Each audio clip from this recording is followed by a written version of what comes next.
বাংলাদেশ সরকার গভীর নিন্দা জানিয়েছে আন্তর্জাতিক জলসীমায় মানবিক সহায়তা বহনকারী গ্লোবাল সোমুদ ফ্লোটিলা আটক করার ঘটনায়। পররাষ্ট্র মন্ত্রণালয় শুক্রবার এক বিবৃতিতে বলেছে, এটি আন্তর্জাতিক আইনের স্পষ্ট লঙ্ঘন এবং ক্ষুধাকে যুদ্ধাস্ত্র হিসেবে ব্যবহারের ন্যক্কারজনক উদাহরণ।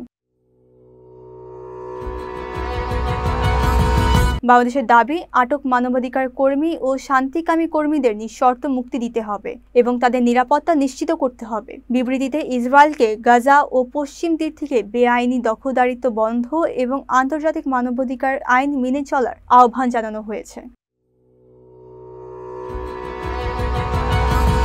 বাংলাদেশ মনে করিয়ে দিয়েছে, মানবিক সহায়তা বহনকারী এই ফ্লোটিলা ফিলিস্তিন জনগণের প্রতি বিশ্ববাসীর সংহতির প্রতীক। দশা ও মানবিক কষ্টের সময়ে তাদের সঙ্গে অবিচল সংহতি প্রকাশ করেছে।